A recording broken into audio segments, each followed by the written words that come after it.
Cinema ചരിത്രത്തിൽ പുതിയൊരു അധ്യായം കുറിച്ചിരിക്കുകയാണ് എമ്പുരാൻ. അതുപോലെ തന്നെ വിവാദങ്ങൾക്കും ഒട്ടും കുറവല്ല. ഇന്ന് നമ്മൾ പരിശോധിക്കുന്നത് എമ്പുരാനെ കുറിച്ചുള്ള വിവാദങ്ങളും അതിനെ നോർത്ത് അമേരിക്കയിലെ ജനങ്ങൾ എങ്ങനെയാണ് നോക്കിക്കാണുന്നത് എന്നുമാണ്.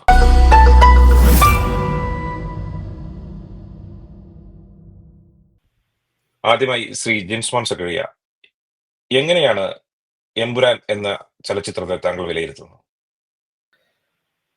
എമ്പുരാൻ നമ്മുടെ സിനിമ റിലീസായത് ഇപ്പൊ ന്യൂയോർക്കിലാണെങ്കിൽ ഞാൻ ഇരിക്കുന്ന സ്ഥലത്ത് നിന്ന് ഒരു 25 മൈൽ ദൂരത്തിൽ തന്നെ, റേഡിയസിൽ തന്നെ ഒരു 8-10 തിയേറ്ററിൽ റിലീസായിട്ടുണ്ട്.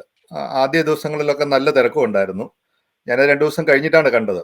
പൊതുവെ പറഞ്ഞു കഴിഞ്ഞാൽ ഈ പറഞ്ഞ ഒരു ഹൈപ്പിലൊക്കെ കയറ്റി നിർത്തി അത്രയൊന്നുമില്ല. പക്ഷെ നമുക്ക് ഒരു സിനിമ എൻജോയ് ചെയ്യാൻ പറ്റുന്ന ഒരു സിനിമ തന്നെയാണത്. ആ രീതിയിൽ അതിനെ അങ്ങനെ തന്നെ പറയാം. പക്ഷെ അതിന്റെ സ്റ്റോറി നല്ല ഒരു സ്റ്റോറി ഉണ്ട്. പക്ഷെ അത് തമ്മിൽ കണക്ട് ചെയ്യുന്ന ഒരു കാര്യത്തിൽ ചില പ്രശ്നങ്ങളുണ്ട്. നമുക്ക് ആൾക്കാർക്ക് കണ്ടിരിക്കുമ്പോൾ തന്നെ അറിയാം. അതിന്റെ പ്രൊഡക്ഷൻ കോസ്റ്റ് ഒക്കെ പറഞ്ഞു കഴിഞ്ഞാൽ ഒരു സാധാരണ സിനിമയ്ക്ക് വരുന്നതിനേക്കാളും കുറച്ചുകൂടെ വന്നിട്ടുണ്ട്. കാരണം വിഷ്വൽ എഫക്ട്സ് ഒക്കെ നന്നായിട്ട് യൂസ് ചെയ്തിട്ടുണ്ട്. ഇപ്പം അതിൻ്റെ അകത്ത് കുറ്റം പറയാനാണെങ്കിൽ അതിനകത്ത് ശരിക്കും പറഞ്ഞു കഴിഞ്ഞാൽ BJPക്ക് എതിരായിട്ട് വളരെയേറെ ശരിക്കും നമുക്ക് കണക്ട് ചെയ്യാൻ പറ്റുന്ന ഒത്തിരി കാര്യങ്ങൾ BJPക്ക് എതിരായിട്ട് തന്നെ വളരെ നമുക്ക് മനസ്സിലാകുന്ന രീതിയിൽ തന്നെ, ഒരു പ്രേക്ഷകന് മനസ്സിലാകുന്ന രീതിയിൽ തന്നെ പറയുന്നുണ്ട്. UDFനെയോ LDFനെയോ അല്ലെങ്കിൽ കോൺഗ്രസിനെയോ CPMനെയോ ഒരു പരിധിവരെ കുറ്റം പറയാതെ കൊണ്ടുപോയിട്ടുള്ള ഒരു രാഷ്ട്രീയ ചിത്രം എന്ന് വേണമെങ്കിൽ പറയാം, അല്ലാതെ പറയൊന്നുമില്ല. പിന്നെ ഈ പ്രൊഡക്ഷൻ കോസ്റ്റ് എന്നൊക്കെ പറയുന്നത് ഇവർ പറഞ്ഞ മാതിരിയൊന്നുമില്ല. കാരണം അത് നമുക്ക് മോഹൻലാൽ വന്നിറങ്ങുന്ന സീനിൽ വരുന്ന ഹെലികോപ്റ്ററിൽ നിന്ന് വിടുന്ന ഒരു മിസൈല്, ഒറിജിനലായിട്ട് അങ്ങനത്തെ ഒരു മിസൈൽ വിടണമെങ്കിൽ ഒരു $3-4 മില്യൺ എങ്കിലും ആവും, ഒരു 10-25 കോടി രൂപയാവും. ചടപടാന്ന് വിടുമ്പോൾ നമുക്ക് തന്നെ അറിയാം അത് ആ വിഷ്വൽ എഫക്റ്റ് എങ്ങനെയാണ് ക്രിയേറ്റ് ചെയ്യുന്നത് എന്ന് നമുക്ക് കണ്ടാൽ അറിയാം.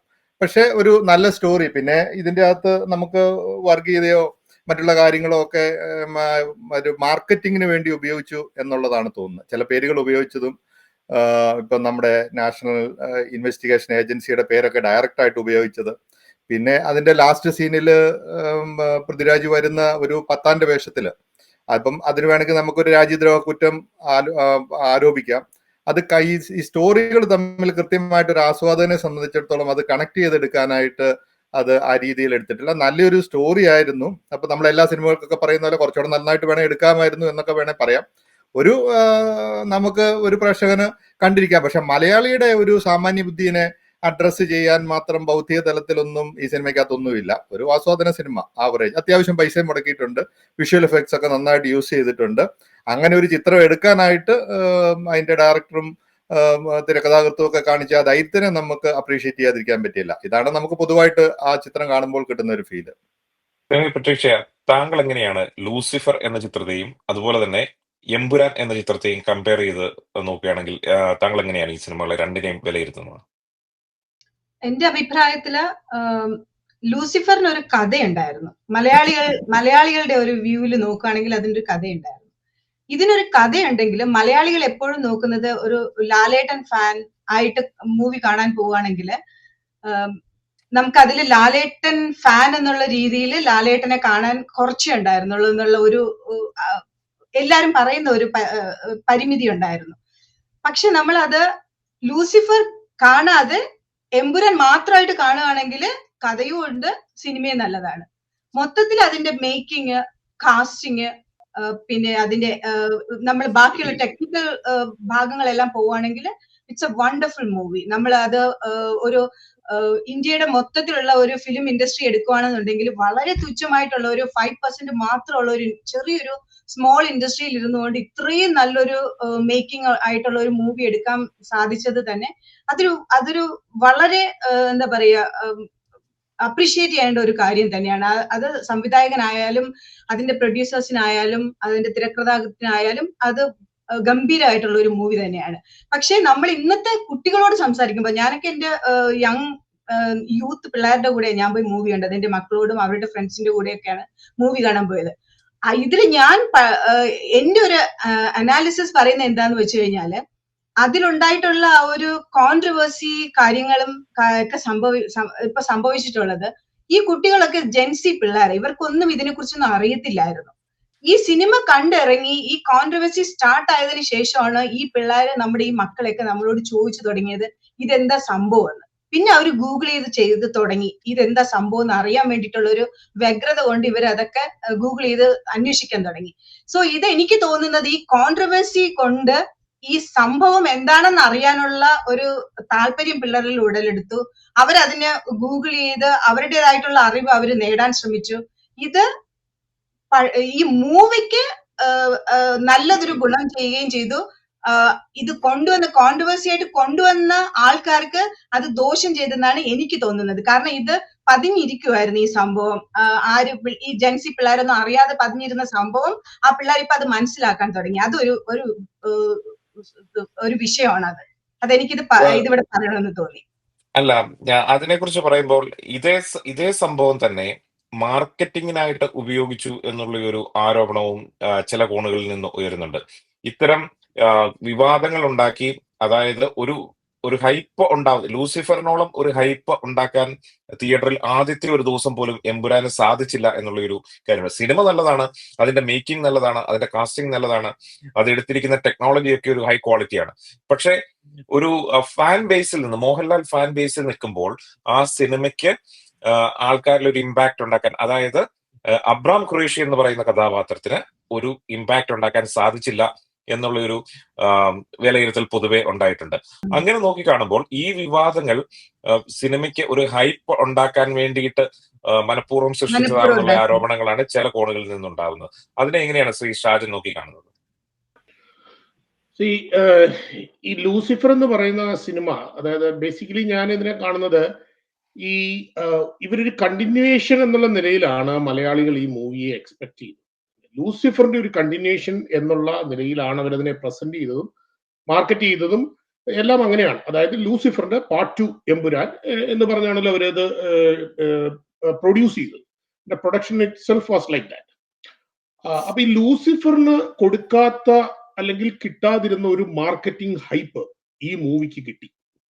ലൂസിഫർ സക്സസ്ഫുൾ ആയത് ഒരുപക്ഷെ ഇത്രയും മാർക്കറ്റിംഗ് ഹൈപ്പ് ലൂസിഫറിന് കൊടുത്തിരുന്നുവെങ്കിൽ ലൂസിഫർ എനിക്ക് തോന്നുന്നു മേ ബി ഒരു ഗ്ലോബൽ റെക്കോർഡ് തന്നെ ഭേദിച്ചേനമായിരുന്നു. പിന്നെ അതിന്റെ റിലീസിന്റെ time was also very crucial. Covid കഴിഞ്ഞ് ആ സമയത്ത് വന്നതുകൊണ്ട് എനിക്ക് തോന്നിയത് അത് OTT പ്ലാറ്റ്ഫോമിലാണ് പിന്നെ റിലീസായെന്ന് തോന്നുന്നു. തിയേറ്ററിൽ അല്ലെന്നാണ് എനിക്ക് തോന്നുന്നത്. എനിക്ക് വ്യക്തമായിട്ട് അറിഞ്ഞുകൂടാ. ബട്ട് എനിവേ ഈ ലൂസിഫറിന് കിട്ടാതിരുന്ന ഒരു ഹൈപ്പും മാർക്കറ്റിംഗ് എഫേർട്ടും ഈ മൂവിക്ക് കിട്ടിയിട്ടുണ്ട്. അപ്പം ആ കൊടുത്ത ആ ഒരു ഹൈപ്പിനനുസരിച്ച്, മാർക്കറ്റിങ്ങിനനുസരിച്ച് അതിനൊരു ഫീഡ്ബാക്ക് വന്നത് അത് ഡിസ്ട്രിബ്യൂട്ടഡ് ആയിപ്പോയി. ഈ പറഞ്ഞതുപോലെ തന്നെ ഈ ഹൈപ്പ് അവർക്കൊന്ന് ഫോക്കസ്ഡ് ചെയ്ത് അല്ലെങ്കിൽ സ്ട്രീംലൈൻ ചെയ്ത് ആ മൂവിയുടെ ഒരു സക്സസിലേക്ക് മൊത്തത്തിലായിട്ട് കൊണ്ടുവരാൻ അവർക്ക് കഴിയാതായി പോയി. കാരണം ഈ ഇഷ്യൂസ് എല്ലാം വന്നതുകൊണ്ട്. മനസ്സിലായി? അപ്പോ എനിക്ക് തോന്നുന്നു അവർ കുറച്ചുകൂടെ ഇതിന്റെ ഈ സ്റ്റോറി മേക്കിങ്ങിൽ അവർക്കൊരു പാളിച്ച പറ്റിയോ ഇല്ലയോ എന്ന് ഇപ്പോഴും അവര് പറയാൻ വില്ലിങ് ആയിട്ടില്ല. അതിന്റെ സ്റ്റോറി റൈറ്ററും സ്ക്രിപ്റ്റ് റൈറ്ററും പ്രൊഡ്യൂസറും ഒന്നും അതിനെക്കുറിച്ച് കമന്റ് ചെയ്യാതെ കഴിഞ്ഞ ദിവസങ്ങളിലൊക്കെ നമ്മൾ കേട്ടതുപോലെ തന്നെ അവർ സ്വയം ഒരു വിക്ടിം പരിവേഷം അണിഞ്ഞിട്ട് അവരിത് ഞങ്ങൾ അങ്ങ് എഡിറ്റ് ചെയ്തോളാം എന്ന് ഏതാണ്ട് അങ്ങ് വിധേയപ്പെടുന്ന ഒരു നിലയിലേക്ക് കാര്യം പോയി. അങ്ങനെ കൊണ്ടുപോകരുതായിരുന്നു എന്നുള്ളതാണ് എന്റെ അഭിപ്രായം. അവർക്ക് അതിനകത്തിൽ ഒരു വ്യക്തത ഉണ്ടായിരുന്നുവെങ്കിൽ, അവർക്ക് ഈ കാര്യത്തെക്കുറിച്ച് ഈ റൈറ്റർക്കും പ്രൊഡ്യൂസർക്കും അല്ലെങ്കിൽ ഡയറക്ടർക്കും അതിനൊരു വ്യക്തത ഉണ്ടായിരുന്നെങ്കിൽ അവരത് എക്സ്പ്ലെയിൻ ചെയ്യണമായിരുന്നു. കാരണം ഇത്രയും ഈ പറഞ്ഞതുപോലെ വളരെ ഹൈപ്പ് കൊടുത്ത് കൊണ്ടുവന്ന ഒരു മൂവിയല്ലേ. അപ്പൊ അങ്ങനെ ചെയ്യുന്നതിൽ അവർ പരാജയപ്പെട്ടു എന്ന് എനിക്കൊരു ഫീലിംഗ് ഉണ്ട്. അതുകൊണ്ട് തന്നെ ഞാൻ വിശ്വസിക്കുന്നത് ഇവർ കൊടുത്ത മാർക്കറ്റിങ്ങിനനുസരിച്ചുള്ള ഇവരുടെ എഫോർട്ടിനും ഇൻവെസ്റ്റ്മെന്റിനും മാർക്കറ്റിങ്ങിന് വേണ്ടി അവർ ചെലവാക്കിയ ഒരു തുകയ്ക്കനുസരിച്ച് അതിന് പ്രൊപ്പോർഷനേറ്റ് ആയിട്ടുള്ള ഒരു റിട്ടേൺ വന്നിട്ടുണ്ടോ എന്ന് എനിക്ക് സംശയമുണ്ട്. ഈ ലൂസിഫർ എന്ന് പറയുന്ന സിനിമ എന്തായാലും തിയേറ്ററിൽ തന്നെയായിരുന്നു റിലീസ് ആയിരുന്നത്. 2019 മാർച്ചിൽ റിലീസ് ആയിട്ടുണ്ടായിരുന്നു. തിയേറ്ററിൽ തന്നെയായിരുന്നു. പക്ഷെ അതിനുണ്ടായിരുന്ന ഒരു ഹൈപ്പ് കേരളത്തിനുള്ളിൽ നിൽക്കുന്നതായിരുന്നു. മോഹൻലാൽ എന്ന് പറയുന്ന ഒരു എന്താ പറയുന്നത്, ഒരു രാഷ്ട്രീയ നേതാവിനെ നമ്മളൊരു അതികായനായിട്ടാണ് കാണിക്കുന്നത് അതിൻ്റെ അകത്ത്. അതിന്റെ ഒരു ടെയിലെൻഡിൽ മാത്രമാണ് ആ ക്യാരക്ടറിന് വേറൊരു സ്വഭാവ സവിശേഷതയുണ്ട്, അല്ലെങ്കിൽ ഒരു ഇന്റർനാഷണൽ തലം ഉണ്ടെന്ന് നമ്മൾ അറിയുന്നത് പോലും. പക്ഷെ അത് നമ്മൾ അറിഞ്ഞപ്പോഴത്തേനും അതിന്റെ ഒരു ഹൈപ്പ് വളരെ ഉച്ചസ്ഥായിയിൽ എത്തിക്കാൻ ആ സിനിമയ്ക്ക് പറ്റി. അത് അങ്ങനെ ഒരു നിർത്താൻ പറ്റി. അത് തന്നെ ആ സിനിമയുടെ ഒരു വലിയ വിജയമാണ്. അതിൽ നിന്നുള്ള പ്രതീക്ഷയാണ് നമ്മൾക്ക് എമ്പുരാൻ. ആ പ്രതീക്ഷയും കൊണ്ടാണ് നമ്മൾ തിയേറ്ററിലേക്ക് വരുന്നത് എമ്പുരാൻ കാണാൻ. അപ്പോൾ ആ പ്രതീക്ഷയ്ക്കൊത്ത് സ്റ്റീഫൻ നെടുമ്പള്ളി എന്ന കഥാപാത്രത്തിന് വരാൻ പറ്റി, പക്ഷേ എബ്രാം ഖുറൈഷി എന്ന കഥാപാത്രത്തിന് വരാൻ പറ്റിയില്ല എന്നുള്ളതാണ് ഞാൻ മനസ്സിലാക്കുന്നത്. അല്ല, കഥയില് ശരിക്കും പറഞ്ഞു കഴിഞ്ഞാൽ കുറെ ലാഗ് ചെയ്യുന്നുണ്ട്. കാരണം എബ്രാം ഖുറൈഷി എവിടുന്ന് വരുന്നു, എങ്ങനെ വരുന്നു, അതായത് ഒരു അന്താരാഷ്ട്ര തലത്തിൽ നിന്ന് ഭയങ്കര ഷോ ഓഫ് ഒക്കെ കാണിച്ചിട്ട് പിന്നെ അത് അവിടുന്ന് ഗുജറാത്ത് വഴി അല്ലെങ്കിൽ കേരളത്തിലേക്ക് വന്ന് പിന്നെ കേരളത്തിലെ ആ കഥയുമായിട്ട് ലിങ്ക് ചെയ്യാൻ വേണ്ടി ശ്രമിക്കുന്നുണ്ട്. അപ്പൊ കഥയ്ക്ക് ആക്ച്വലി ആ ഒരു തീം നല്ലതായിരുന്നു, പക്ഷെ അത് തമ്മിൽ ആ ഒരു കണക്ഷൻ എവിടെയോ അവർക്ക് അത് പിക്ചറൈസ് ചെയ്യുന്നതിൽ നിന്ന് വ്യത്യാസം വന്നിട്ടുണ്ട്. പിന്നെ നമ്മുടെ ഒരു മലയാള സിനിമയിലേക്ക് വരുമ്പോൾ ആ വ്യത്യാസം തന്നെ കാണിക്കുന്നത് AK-47 ഒക്കെ പിടിച്ച് പട്ടാള വേഷത്തിൽ 10-20 പേര് നിരന്ന് നമ്മുടെ പുറകിൽ നിൽക്കുമ്പോഴും നമ്മൾ വാളെടുത്ത് വെട്ടിക്കൊല്ലുള്ളൂ. അത് പലതവണ മോഹൻലാൽ 2 തവണ വരുന്ന ഫൈറ്റ് സീനിലും വാളുകൊണ്ട് വെട്ടിക്കൊല്ലുക എന്നുള്ള, കാരണം തോക്കും പിടിച്ച ആൾക്കാർ നിരന്ന് പുറകിൽ നിൽക്കുന്നുണ്ട്. അങ്ങനെയുള്ള ഈ പറഞ്ഞ പോലെ ഒരു സംവിധായകന്റെ ചിന്ത ഏത് രീതിക്കാണ്, അത് മലയാളി ആയതുകൊണ്ടല്ലേ നമ്മൾ സൗത്ത് ഇന്ത്യൻ ഓഡിയൻസിനെ മഴുകൊണ്ട് തന്നെ വെട്ടിയാലേ അത് ആള് ചാവുള്ളൂ, 2 മിനിറ്റ് കൊണ്ട് തീരേണ്ട കേസ് തോക്കും പിടിച്ച് ഒരു ലൈൻ ഒരു പട്ടാളം തന്നെ നിരന്ന് നിന്ന് കഴിഞ്ഞാലും വടിവാളിന് തലങ്ങും വിലങ്ങും വെട്ടി ഒരു 10-15 മിനിറ്റ് വെച്ച് പിന്നെ വെട്ടോട് വെട്ടാണ്. അങ്ങനെ നോക്കുമ്പോൾ അങ്ങനെയുള്ള കുറെ കാര്യങ്ങളുണ്ട്. പിന്നെ മോഹൻലാൽ വന്ന് ഇറങ്ങുന്ന സീനിൽ നമ്മൾ കുറച്ചുകൂടെ സൂക്ഷിച്ച് നോക്കിക്കഴിഞ്ഞാൽ ആ ഹെലികോപ്റ്റർ ക്യാമറ വൈഡ് ആംഗിളിലാണ് കാണിക്കുന്നത്. ആ തുറന്നിറങ്ങുന്ന ഡോറ് ഗ്ലാസ് ഫീൽ ചെയ്യുന്നത് അത് ഷെയ്ക്ക് ആവുന്നുണ്ട് കാറ്റടിച്ചിട്ട്, അത് അറിയാലോ. അപ്പൊ അതിപ്പോ എങ്ങനെയാണ് അത് ഷൂട്ട് ചെയ്തതെന്ന് നമുക്കറിയാം. അതുകൊണ്ടാണ് പറഞ്ഞ വിഷ്വൽ എഫക്ട് മാർക്കറ്റിങ്ങിന് വേണ്ടി. പക്ഷെ നമുക്കൊരു രാജ്യദ്രോഹം എത്താൻ പറ്റുന്നില്ല. കാരണം ഈ പൃഥ്വിരാജിന്റെ വേഷത്തിൽ, ഈ പട്ടാൻ വേഷത്തിലൊക്കെ വരുന്നതും എന്തിനാണ് അതിന് പാകിസ്ഥാനിൽ കൊണ്ടുവന്നതും അവിടെ എന്തിനാണ് ഈ ഇത് വിളിക്കുന്നതെന്നും മുദ്രാവാക്യം വിളിക്കുന്നതെന്നും ചില കാര്യങ്ങളൊന്നും നമുക്ക് കണക്ട് ആവുന്നേ ഇല്ല. കഥയുണ്ട്, പക്ഷെ അവർ പറയുന്നത് ഞാൻ പറഞ്ഞില്ലേ, നമുക്കൊരു ആവറേജ് 3 മിനിറ്റ് ഇരുന്ന് രാഷ്ട്രീയ ചിത്രം കാണാൻ താല്പര്യമുള്ള ആൾക്കാർക്ക്, പിന്നെ കുറച്ച് വിഷ്വൽ എഫക്ട് കാണാൻ താല്പര്യമുള്ള ആൾക്കാർക്ക് അതിരുന്ന് കാണാം. അതാണ്, അത്രമാത്രമേ നമുക്ക് ഇതിൽ നിന്ന് എമ്പുരാനിൽ നിന്ന് പ്രതീക്ഷിച്ചാൽ മതി. ഇനി അടുത്തൊരു കഥാപാത്രവുമായിട്ട് 3ാമത്തെ L3 വരുന്നതിന്റെ ആ ലാസ്റ്റ് പാർട്ട് വന്നിട്ടുണ്ട്. അത് ഇതുമായിട്ട് യാതൊരു വിധത്തിലും കണക്ഷൻ ഉണ്ടോ എന്ന് ഇല്ലാത്ത രീതിയിലാണ് അതിന്റെ ആ ഒരു ട്രെയിലർ വന്നേക്കണത്, അല്ലെ? അങ്ങനെയാണ് എനിക്കത് മനസ്സിലായത്. അതെ, ഒരു കാര്യമുള്ളത് ഇതിനകത്തിൽ എനിക്ക് തോന്നുന്നത്, ഈ എമ്പുരാൻ എന്ന് പറയുന്ന മൂവിയില് ഡെഫിനറ്റ്ലി മോഹൻലാൽ ഫാൻസിന് അപ്പുറത്തായിട്ടുള്ള ആളുകളും ഒരു എക്സ്പെക്ടേഷൻ ഉണ്ടായിരുന്നു. പക്ഷെ ഒരു കാര്യം ഞാൻ വളരെ വ്യക്തമായിട്ട് പറയാം, ഇവരൊരു തേർഡ് പാർട്ട് ഇറക്കുകയാണെന്നുണ്ടെന്നുണ്ടെങ്കിൽ അങ്ങനെയുള്ള ആളുകളുടെ എക്സ്പെക്ടേഷൻ ലെവല് വളരെയധികം കുറയും. ഈ പറയുന്ന ഹൈപ്പ് ഒന്നും എത്ര ക്രിയേറ്റ് ചെയ്താലും ഈ ഒരു ഇഷ്യൂ ഉള്ളത് കൊണ്ട് ആളുകളെ സംബന്ധിച്ചിടത്തോളം എനിക്ക് തോന്നുന്നില്ല ലാൽ ഫാൻസ് ടേക്കപ്പ് ചെയ്യുമായിരിക്കും. സാധാരണക്കാരായിട്ടുള്ള ആളുകൾ അതൊരു സാധാരണ മൂവി എന്നുള്ള നിലയിൽ കാണാൻ പറ്റുമ്പോൾ, നമ്മളൊക്കെ ഇപ്പം പെട്രീഷ്യ ആണെങ്കിലും ഞാനൊക്കെ ആണെങ്കിലും നമ്മൾ ആദ്യത്തെ ദിവസം തന്നെ പിള്ളേരെ കൂട്ടി നമ്മൾ ഫസ്റ്റ് ഡേ തന്നെ പോയി കാണണമെന്നുള്ള, നമ്മൾ ലാൽ ഫാൻസ് ഒന്നും അല്ലെങ്കിലും നമ്മൾ ആ ഒരു എക്സ്പെക്ടേഷനിൽ കഴിഞ്ഞ ഒരു 1.5 വർഷമായിട്ട് നമ്മൾ ഈ സാധനം ഇറങ്ങും എന്നുള്ള പ്രതീക്ഷ ഇരിക്കല്ലേ. ആ പ്രതീക്ഷയൊന്നും ഒരു 3ാമത്തെ ഭാഗത്തിന് ഉണ്ടാവില്ല എന്നുള്ളതാണ് എന്റെ ഒരു ചിന്ത. എന്നെ സംബന്ധിച്ച് ഞാൻ ഇതിന്റെ കാസ്റ്റ് എന്നെ വളരെയധികം അട്രാക്ട് ചെയ്ത ഒന്നാണ്. കാരണം നമ്മളുടെ മലയാളം ഇൻഡസ്ട്രിയിലേക്ക് ഇവരെയൊക്കെ കാസ്റ്റ് ചെയ്യാന്ന് പറയുന്നത് ചെറിയൊരു കാര്യം അല്ല എന്നാണ് എനിക്ക് തോന്നിയിട്ടുള്ളത്. കാരണം അത് സമ്മതിച്ചു കൊടുക്കണം എന്തൊക്കെ തന്നെ പറഞ്ഞാലും. കാരണം ഇത്രയും വലിയ ഫാസ്റ്റ് ആൻഡ് ദ ഫ്യൂരിയസ് അല്ലെങ്കിൽ ഡേ ആൻഡ് ദ ഡേയിലൊക്കെ അഭിനയിച്ച ആൾക്കാര്, അതുപോലെയുള്ള വളരെ പ്രഖ്യാതമായിട്ടുള്ള ആൾക്കാരൊക്കെ തന്നെയാണ്. അവർ വളരെ ഫേമസ് ആയിട്ടുള്ള ആൾക്കാരൊക്കെ തന്നെയാണ്. നമുക്ക് എടുത്തു പറയാൻ പറ്റുന്ന ആൾക്കാർ, അവരെയൊക്കെ നമ്മുടെ ഒരു മലയാള ഇൻഡസ്ട്രിയിലേക്ക് കാസ്റ്റ് ചെയ്ത് കൊണ്ടുവരിക, വില്ലനെ കൊണ്ടുവരിക, അതൊക്കെ നമ്മുടെ ഇൻഡസ്ട്രിയെ കുറിച്ച്, നമ്മുടെ ഇൻഡസ്ട്രി വേറൊരു തലത്തിലേക്ക് പോകുന്നു എന്നുള്ളതിന്റെ ഒരു സൂചന തന്നെയാണത്. അപ്പൊ അങ്ങനെ വരുമ്പോഴത്തേനും അതെനിക്ക് വളരെ അട്രാക്റ്റീവ് ആയിട്ട് തോന്നി. ഇപ്പൊ നമ്മുടെ ഷാജൻ അദ്ദേഹം പറഞ്ഞതുപോലെ അടുത്തൊരു മൂവിക്ക് വേണ്ടിയിട്ട് ഇതിൽ കൂടുതൽ ഇനി എന്തായിരിക്കും കരുതി വെച്ചിരിക്കുക എന്നുള്ളതിന്റെ ആ ഒരു എന്തൂസിയാസം ഒക്കെ നമുക്ക് വരുമോ എന്ന് എനിക്ക് പറയാൻ പറ്റത്തില്ല. കാരണം ഇനി ഇതിൽ കൂടുതൽ ഇനി എന്ത് വരാനാണ്? നമുക്കിപ്പോ വില്ലനെ അറിയാം, നമുക്ക് ഇനി ബാക്കിയുള്ള എല്ലാം അറിയാം. ഇനി മോഹൻലാൽ തന്നെ ആയിരിക്കും. ഇനി നമുക്ക് മോഹൻലാലിന്റെ ചെറുപ്പകാലം അഭിനയിക്കുന്നത് എന്തായാലും പ്രണവ് മോഹൻലാൽ ആണെന്നുള്ളത് ഓൾറെഡി പറഞ്ഞു കഴിഞ്ഞു. ഇനിയിപ്പോ ഇതിൽ കൂടുതൽ ഇനി എന്താണ് നമ്മൾ ഇനി കാത്തിരിക്കേണ്ടതെന്നുള്ളത് നമുക്ക് അറിയത്തില്ല. ഇത്രയധികം ഹൈപ്പ് ഇനി ചിലപ്പോ എനിക്ക് തോന്നുന്നു മലയാള ഇൻഡസ്ട്രിയെക്കാളും കൂടുതൽ ആൾക്കാർക്ക് എക്സ്പെക്ടേഷൻ ഉണ്ടാകാൻ പോകുന്നത് ചിലപ്പോ മറ്റ് അതർ ലാംഗ്വേജിനായിരിക്കും ചിലപ്പോ. കാരണം അവരൊക്കെ ലൂസിഫർ പിന്നീടാണ് കാണാൻ തരും. കാരണം എമ്പുരാൻ ഇങ്ങനെ ലോഞ്ച് ചെയ്യാൻ പോകുന്നു അറിഞ്ഞതിന് ശേഷം ലൂസിഫർ കണ്ട ആൾക്കാരാണ് മറ്റ് അതർ ലാംഗ്വേജ്, തമിഴായാലും തെലുങ്കായാലും. സോ അവർക്കായിരിക്കും ചിലപ്പോ ഇനി ഇതിന്റെ അടുത്ത തേർഡിന് ഇതുണ്ടാവുക. തമിഴ്നാട്ടിലും അവിടെയൊക്കെ നല്ല റിവ്യൂ ആണ് ഈ മൂവിക്ക് വരുന്നത്. കാരണം ആ ഓഡിയൻസിന് എന്ത് വേണേലും കേറ്റർ ചെയ്തിട്ടുണ്ട്. പിന്നെ ഇതിനകത്ത് വെച്ച് കഴിഞ്ഞാൽ കറക്റ്റ് ആയിട്ട് രാജ്യം ഭരിക്കുന്ന ഒരു പാർട്ടിനെ മലയാളിയുടെ ആ ഒരു ധൈര്യം നമുക്ക് അംഗീകരിച്ചു കൊടുക്കാതിരിക്കാൻ പറ്റിയല്ല. വളരെ നിശ്ചിതമായിട്ട് വിമർശിച്ചിട്ടുണ്ട് ആ പാർട്ടി. അതായത് അവര് കേരളത്തിലേക്ക് പ്രവർത്തനം വ്യാപിപ്പിക്കുന്നത് തന്നെ മയക്കുമരുന്ന് കച്ചവടത്തിന് വേണ്ടിയാണെന്നും 600 കിലോമീറ്റർ ദൂരമുള്ള തീരദേശം ഇതിനെല്ലാം ഉപയോഗിക്കുന്നതെന്നും പിന്നെ ബജരംഗി അയാളുടെ ബാക്ക്ഗ്രൗണ്ട് കാണിക്കുന്നതും വളരെ വ്യക്തമായിട്ട്, അത് ഒരു പോയിന്റ് പോലും ഒരു BJP കാരൻ പോലും ഇതുപോലത്തെ ഒരു പണി പ്രതീക്ഷിച്ചിട്ടുണ്ടായിരിക്കുകയല്ല. ആ ഒരു അജണ്ട വളരെ കൃത്യമായിട്ട് നടപ്പിലാക്കി എടുത്തിട്ടുണ്ട്. പക്ഷെ അതൊരു ഇടതുപക്ഷ അജണ്ടയാണെന്നോ ഒരു മറ്റുള്ള അജണ്ടകളാണെന്നും പറയാൻ പറ്റില്ല. കാരണം കോൺഗ്രസിനെ ഒക്കെ ശരിക്കും നല്ല രീതിയിൽ പ്ലീസ് ചെയ്ത് LDFനെ ഇടതുപക്ഷത്തെയും പ്ലീസ് ചെയ്തിട്ടൊക്കെ തന്നെയാണ് മിക്സ് ആൻഡ് മാച്ച്. കാരണം ഒരു പൊളിറ്റിക്കൽ മൂവി, പക്ഷെ അതിന്റെ അകത്ത് ഈ പറയുന്ന പോലെ നമുക്കത് ബാലൻസ് ഇത് ചെയ്യണമെന്ന് പറയാൻ പറ്റില്ല. ഈ സിനിമയെ അനുകൂലിക്കുന്ന ആൾക്കാർ ഇപ്പം എമ്പുരാനെ വളരെ അനുകൂലിച്ച് സംസാരിക്കുന്ന ഇടതുപക്ഷ ഹാൻഡിലുകളിലൊക്കെ ഈ പറഞ്ഞ കേരള സ്റ്റോറിയെ കുറിച്ച് ഈ അഭിപ്രായമല്ലായിരുന്നു അന്നേരം. അതാണ് ഇതിന്റെ അകത്ത് ഒരു ഇരട്ടത്താപ്പുണ്ടെന്നുള്ള കാര്യം വളരെ ഉറപ്പാണ്. പക്ഷെ എല്ലാ വിഭാഗം ആൾക്കാരെയും തിയേറ്ററിൽ കൊണ്ടുവരാൻ പൃഥ്വിരാജിന് കഴിഞ്ഞിട്ടുണ്ട്. പത്താൻ വേഷമൊക്കെ ഒഴിവാക്കായിരുന്നു. കാരണം നമ്മൾ അത് ഒരു സിനിമയ്ക്ക് അത് കണക്ട് ചെയ്യേണ്ട യാതൊരു കാര്യവുമില്ല. ഒരു കാര്യമുള്ള അങ്ങനെയുള്ള ഐഡിയോളജീസ് കൊണ്ടുവരുന്നത് ഏതൊരു സിനിമയെ സംബന്ധിച്ചോളം അത് വ്യക്തമായിട്ടുള്ള അജണ്ടയോടുകൂടി തന്നെയായിരിക്കും.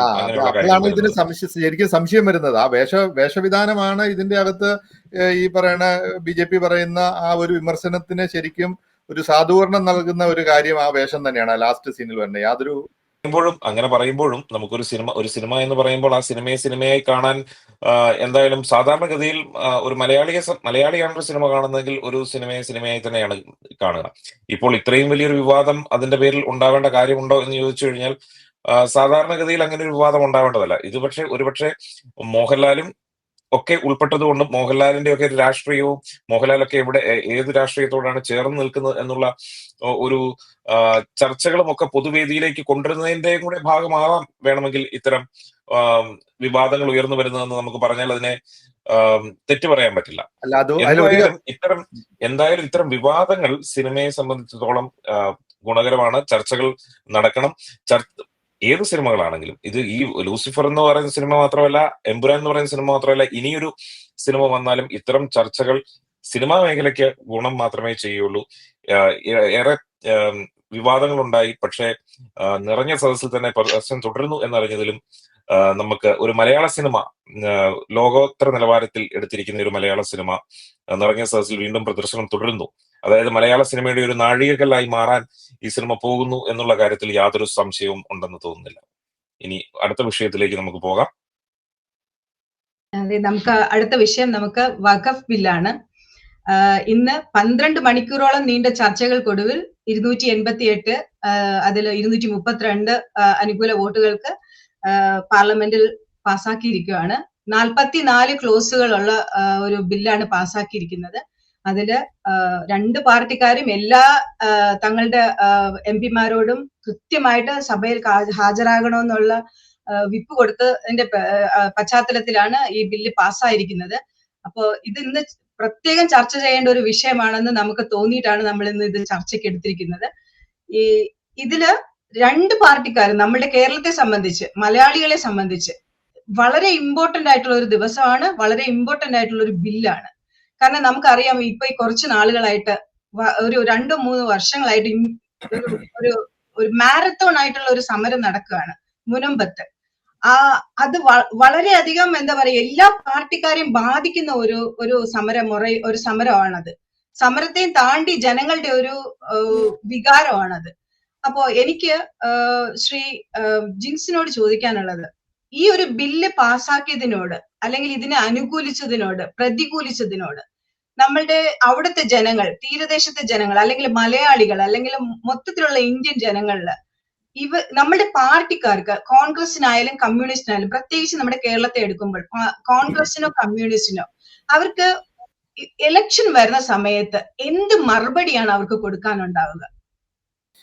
പറ്റീഷ, ഇത് വഖഫ് ബില്ല് കുറച്ച് നാളുകളായിട്ട് നമ്മുടെ നാട്ടിൽ വളരെ ചർച്ച ചെയ്തുകൊണ്ടിരിക്കുന്ന ഒരു വിഷയമാണ്. എനിവേ, ആ കാര്യത്തിൽ അത് ലോക്സഭയിൽ അത് പാസ്സാകും എന്നുള്ള കാര്യത്തിലും യാതൊരു സംശയവും ഉണ്ടായിരുന്നില്ല. കാരണം BJPക്ക് ഭൂരിപക്ഷമുള്ളത് കൊണ്ട് അവർ വളരെ കൃത്യമായിട്ട് ഇതിന്റെ ചർച്ചയ്ക്ക് വെച്ചു. ആ ചർച്ചയ്ക്ക് വെച്ചതിന് അനുസരിച്ച് ആ ബില്ല് അത് ഇന്ന് പാസ്സായി. ചർച്ചകൾക്ക് ശേഷം അത് പാസ്സായി എന്ന് പറയുമ്പോൾ എന്റെ അഭിപ്രായത്തിൽ ആ വഖഫ് ബില്ലിലെ ഭേദഗതികൾ, പ്രത്യേകിച്ച് ആ സെക്ഷൻ 40 ഒക്കെ എന്ത് ഇത് പറഞ്ഞു കഴിഞ്ഞാലും അത് മാറേണ്ടതാണ്. കാരണം ഇതൊരു മുസ്ലിംസിന് എതിരായിട്ടുള്ള ഒരു ബില്ലാന്ന് നമുക്ക് പറയാൻ പറ്റിയല്ല. കാരണം ഈ രാജ്യത്തെ സ്വാതന്ത്ര്യം കിട്ടിയതിന് ശേഷം ഇവിടുത്തെ ന്യൂനപക്ഷങ്ങൾ എന്ന് പറയുമ്പം അതിനകത്ത് മുസ്ലിംസ് ഉണ്ട്, ക്രിസ്ത്യൻസ് ഉണ്ട്, ജൈനന്മാരുണ്ട്, സിഖുകാരുണ്ട്, അങ്ങനെ എല്ലാ മതവിഭാഗങ്ങളെയും വളരെ ഇൻക്ലൂസീവായി കണ്ട് അതാത് കാലഘട്ടത്തിൽ അവർക്ക് ആനുകൂല്യം കൊടുത്തതിൻ്റെ അകത്ത് ചില പ്രശ്നം അതിനകത്ത് വന്നിട്ടുണ്ട്.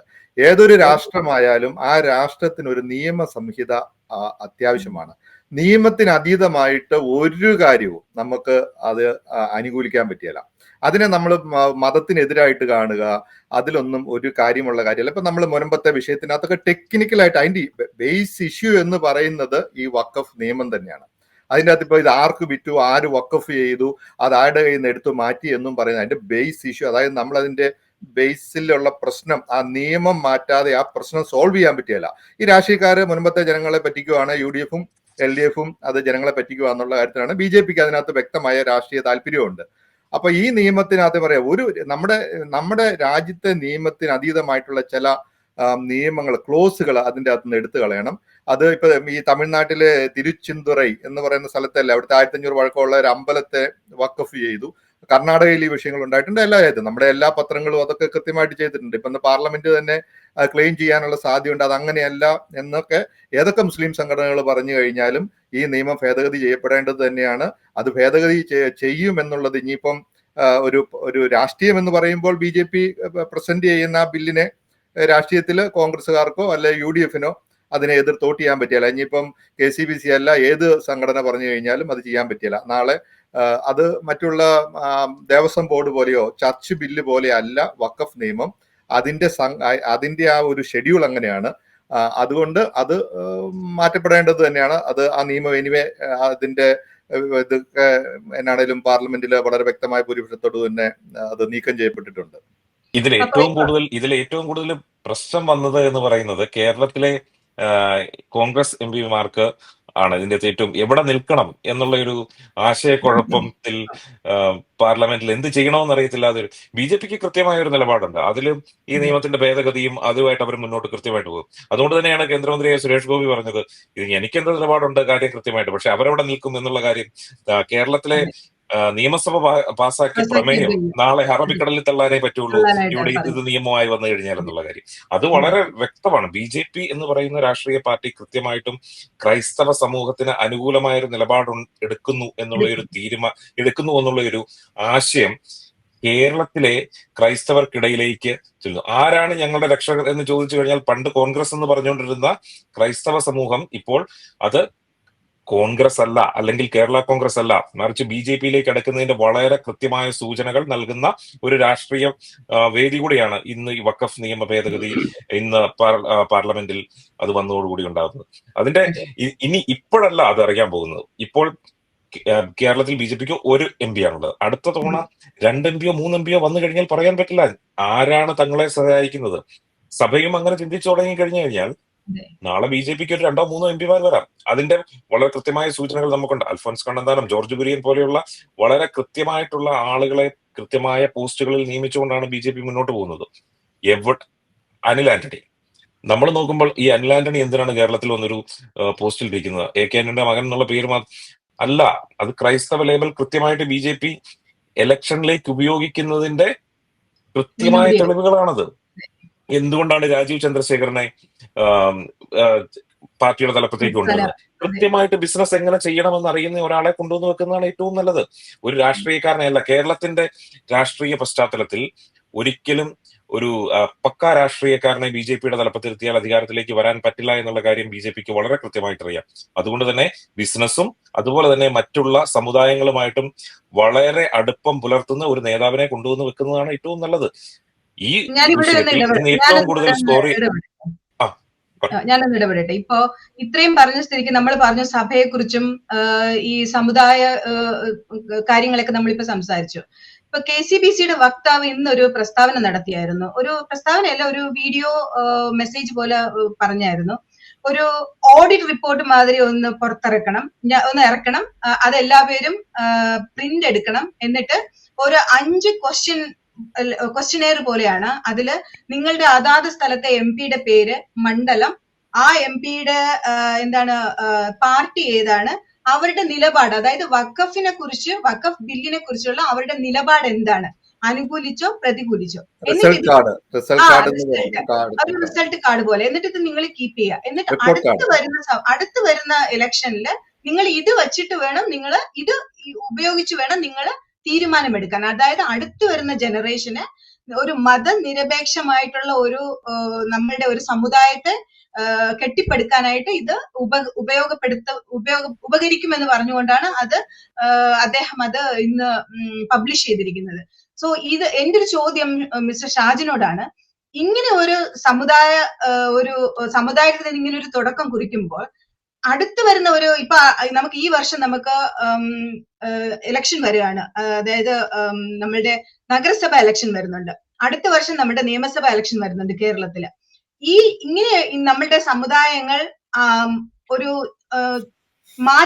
മാറ്റത്തിന് തുടക്കം കുറിക്കുമ്പോൾ ഈ വഖഫ് ബില്ല് എങ്ങനെയാണ് ഈ നഗരസഭ ഇലക്ഷനെയും നമ്മളുടെ അടുത്ത് വരുന്ന നിയമസഭാ ഇലക്ഷനെയും എങ്ങനെ അത് സ്വാധീനിക്കും? അടുത്തത്, ഇത് ഈ കോൺഗ്രസും കമ്മ്യൂണിസ്റ്റ് പാർട്ടിയും ഇത് എങ്ങനെ ഇവർ ഹാൻഡിൽ ചെയ്യും? ജനങ്ങളെ ഇത് എങ്ങനെ ഹാൻഡിൽ ചെയ്യും? എന്താണ് ഷാജന്റെ ഒരു അഭിപ്രായം?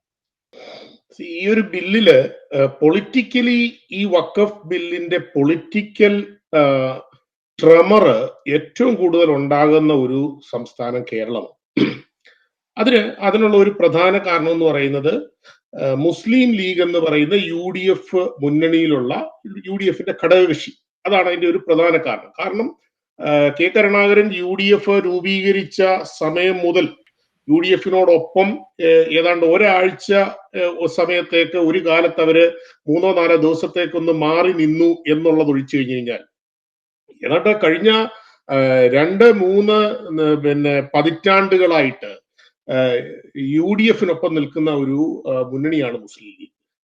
മലബാറിൽ ലീഗിന് കിട്ടുന്ന സീറ്റുകൾ എന്ന് പറയുന്നത് UDFിലെ രണ്ടാമത്തെ മുഖ്യ കക്ഷിയാണ്. ഒരു സമയത്ത് PK കുഞ്ഞാലിക്കുട്ടി കേരളത്തിന്റെ പ്രതിപക്ഷ നേതാവാകുമെന്ന് പോലും ലീഗുകാർ പ്രചരിപ്പിച്ച ഒരു സമയമുണ്ട്. ഇപ്പോഴും അവർ വിശ്വസിക്കുകയാണ് ഒരുപക്ഷെ അടുത്ത തെരഞ്ഞെടുപ്പിൽ PK കുഞ്ഞാലിക്കുട്ടിയെ മുഖ്യമന്ത്രിയാക്കണമെന്ന് പോലും ചിലപ്പം ലീഗ് ആഗ്രഹിച്ചു കഴിഞ്ഞു കഴിഞ്ഞാൽ അവരെ ദോഷം പറയാൻ പറ്റത്തില്ല, കുറ്റം പറയാൻ പറ്റത്തില്ല. അതാണ് അവരുടെ ഒരു സ്ട്രെങ്ത് എന്ന് പറയുന്നത്. അത് എല്ലാ നിലയിലും അവർക്ക് സ്ട്രെങ്ത് ഉണ്ട്. പൊളിറ്റിക്കലി, മണി വൈസ്, വോട്ട് ബാങ്ക്, ഇതെല്ലാം അവർക്കുണ്ട്. അപ്പം ഇതൊരു വലിയൊരു ഫാക്ടറാണ്. ലീഗ് എന്ന് പറയുന്ന UDFിന്റെ ഘടകകക്ഷി ഈ കാര്യത്തിൽ ഒരു വലിയ അതുകൊണ്ടാണ് ഞാൻ പറഞ്ഞത് കേരളത്തിലാണ് ഇതിന്റെ പൊളിറ്റിക്കൽ ട്രെമർ ഭയങ്കരമായിട്ട് ഉണ്ടാകാൻ പോകുന്നത്. അപ്പൊ അത് വഖഫ് ബില്ലിനെ അനുകൂലിച്ച് ഞാൻ കോൺഗ്രസിന്റെ കാര്യം പറയണം ആദ്യം. കോൺഗ്രസ് പാർട്ടി, ഈ CPM ആയിക്കോട്ടെ, LDF ആയാലും UDF ആയാലും വഖഫ് ബിൽ, കാരണം കഴിഞ്ഞ തെരഞ്ഞെടുപ്പിൽ LDF അധികാരത്തിൽ വന്നതിന്റെ പിന്നിൽ മുസ്ലിം വോട്ടുകളുടെ ഒരു കൺസോൾട്ടേഷൻ നടന്നിട്ടുണ്ട്. അതുകൊണ്ട് അവർക്കും അത് ഇമ്പോർട്ടന്റ് ആണ്. സോ ഈ വഖഫ് ബില്ലിനെ അനുകൂലിച്ചാലും എതിർത്താലും ഈ രണ്ട് മുന്നണികൾക്കും എന്തായാലും കേരളത്തിലെ രാഷ്ട്രീയ സാഹചര്യത്തിൽ ദോഷമാണ്. അതിനകത്തിൽ ഒരു സംശയവും വേണ്ട. ആസാദ് പറഞ്ഞതുപോലെ ഈ ഗെയിമിൽ സേഫ് ഗെയിം കളിക്കുന്നത് BJP ആണ്. BJPയെ സംബന്ധിച്ചിടത്തോളം ഒന്നും നഷ്ടപ്പെടാനില്ല. പണ്ട് നമ്മൾ വേൾഡ് കപ്പ് ക്രിക്കറ്റ് കാണുന്നപ്പോൾ ശ്രീലങ്ക ഒരു തവണ ആരും എക്സ്പെക്ട് ചെയ്യാതെ വേൾഡ് കപ്പ് നേടി. ഞാൻ എപ്പോഴും യൂസ് ചെയ്യുന്ന ഒരു ഉദാഹരണം അത്. അവരെ സംബന്ധിച്ചിടത്തോളം അവർക്ക് ഒന്നും നഷ്ടപ്പെടാനില്ല. ഒരിക്കൽ പോലും വേൾഡ് കപ്പ് ജയിച്ചിട്ടില്ല. ഒരിക്കൽ പോലും അവർക്ക് ഒരു കളി പോലും ജയിക്കാൻ പറ്റാത്ത വെറുതെ അങ്ങ് കളിച്ചു. ചുമ്മാ നമ്മൾ ഇതിനകത്ത് നമ്മുടെ ഇപ്പൊ ഈ വഖഫ് കേരളത്തിന് എത്രമാത്രം രീതിയിൽ പൊളിറ്റിക്കലി യൂസ് ചെയ്യുന്നുള്ളതിന് ഏറ്റവും നല്ല ഉദാഹരണമാണ് കിരൺ റിജ്ജു ഇന്ന് ലോക്സഭയിൽ മുനമ്പം വിഷയം എടുത്ത്, കേരളത്തിലെ ഒരു MP മാരും അല്ല, രണ്ട് ഇവിടുത്തെ ക്രിസ്ത്യൻ കമ്മ്യൂണിറ്റി, അത് എല്ലാ ഡിനോമിനേഷനും, കാത്തലിക്, ജാക്കോബൈറ്റ്, ഓർത്തഡോക്സ്, മർത്തോമ, എല്ലാ ഡിനോമിനേഷനിലും ഉൾപ്പെട്ട ക്രിസ്ത്യൻ കമ്മ്യൂണിറ്റി അത് BJPയുമായിട്ട് അലൈൻ ചെയ്യുന്നുണ്ട്.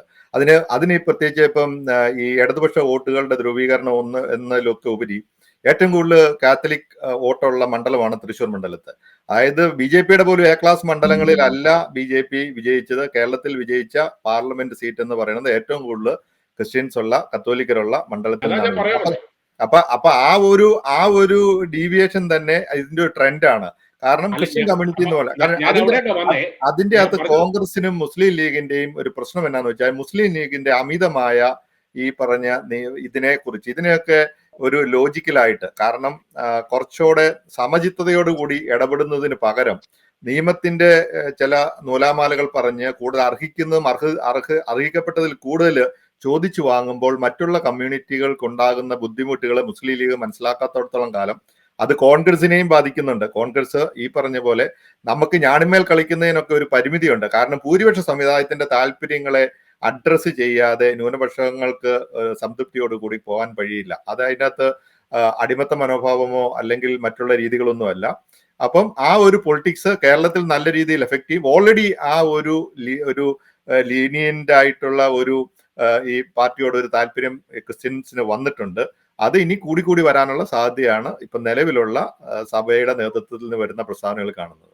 അതാണ് ഇപ്പൊ BJPയെ സംബന്ധിച്ചിടത്തോളം ഞാനതാ പറഞ്ഞത്. BJPയെ സംബന്ധിച്ചിടത്തോളം BJPക്ക് the game is very safe.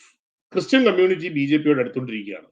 അതിന് കോൺഗ്രസ് നേതൃത്വത്തോട് കോൺഗ്രസിനുള്ളിൽ തന്നെയുള്ള പലരും പലതവണയായിട്ട് പറഞ്ഞിട്ടുള്ള കാര്യങ്ങളാണ്. ക്രിസ്ത്യൻ കമ്മ്യൂണിറ്റി UDFിൽ നിന്ന് അകന്നുകൊണ്ടിരിക്കുകയാണ്. കഴിഞ്ഞ തെരഞ്ഞെടുപ്പ് അതിന് ഏറ്റവും വലിയ ഉദാഹരണമാണ് പത്തനംതിട്ട ജില്ലയിൽ UDFിന് ഒരൊറ്റ സീറ്റില്ല. പത്തനംതിട്ട ജില്ലയിൽ UDFിന് ഒരു സീറ്റില്ല. കാരണം എന്താണ്? ക്രിസ്ത്യൻ കമ്മ്യൂണിറ്റി, മർത്തോമ, പിന്നെ അതുപോലെ തന്നെ കാത്തലിക്സ്, ഓർത്തഡോക്സ്, ആ ഒരു കമ്മ്യൂണിറ്റി മുഴുവൻ, ഇവാഞ്ചലിക്കൽ, പെന്റക്കോസ്റ്റൽ കമ്മ്യൂണിറ്റികൾ മുഴുവൻ ആ പത്തനംതിട്ട ജില്ലയിലാണ്. ആ ജില്ലയിൽ UDFിന് 5 സീറ്റ് കിട്ടിക്കൊണ്ടിരുന്ന ഇടത്ത് ഒരൊറ്റ സീറ്റ് പോലും ഇപ്പൊ ഇല്ല. അപ്പൊ അത് തന്നെ വലിയ ഇതാണ്. പത്തനംതിട്ട ജില്ലയിൽ ഒരു സീറ്റ് പോലും കിട്ടാതെ ഈ സംവിധാനത്തിന് എങ്ങനെ ഇവർക്ക് ഈ വരുന്ന ലോക്കൽ ബോഡി ഇലക്ഷനിലും അടുത്ത നിയമസഭാ തെരഞ്ഞെടുപ്പിലും എങ്ങനെ UDF പോലുള്ള ഒരു പാർട്ടിക്ക് അധികാരത്തിൽ വരാൻ പറ്റും എന്ന് ഇനിയും ഒരു വർഷം തികച്ചില്ല. അത് പറയും പത്തനംതിട്ട മണ്ഡലത്തിന്റെ ഒരു സാഹചര്യം കുറച്ചുകൂടെ വ്യത്യസ്തമാണ്. കാരണം അവിടെയാണ് ഏറ്റവും കൂടുതൽ വിദേശ രാജ്യങ്ങളിൽ താമസിക്കുന്ന ആളുകളുള്ളത്. ഇപ്പോഴും പല വീടുകളും ഒഴിഞ്ഞു കിടക്കുന്നു. വോട്ട് ചെയ്യുന്ന ആളുകളുടെ എണ്ണം വളരെ കുറഞ്ഞിട്ടുണ്ട്. അത് ഏറ്റവും കൂടുതലുള്ളത് ക്രൈസ്തവ വിഭാഗങ്ങളിൽ നിന്നുള്ളതാണ് വാർത്ത. അപ്പം ആ കാര്യം നമ്മൾ മറച്ചു വെച്ചുകൊണ്ട് നമുക്കത് പറയാൻ പറ്റില്ല. കാരണം ആ വോട്ടുകൾ ഇല്ലാതിരിക്കുന്നതിന്റെയും ആ വോട്ടുകൾ വിദേശത്തേക്ക് പോയതിന്റെയും, അതായത് വിദേശത്ത് സെറ്റിൽ ആയിരിക്കുന്ന ആളുകൾക്ക് വോട്ട് ചെയ്യാൻ പറ്റത്തില്ലാത്തൊരു സാഹചര്യം. അങ്ങനെ വരുമ്പോ അവിടെ ഇടതുപക്ഷം ജയിക്കുന്നതിന്റെ അകത്ത് ഒരു കാരണമുണ്ട്. അങ്ങനെയും കൂടി ഒരു ആംഗിൾ ഉണ്ട് അതിന്റെ അകത്ത്.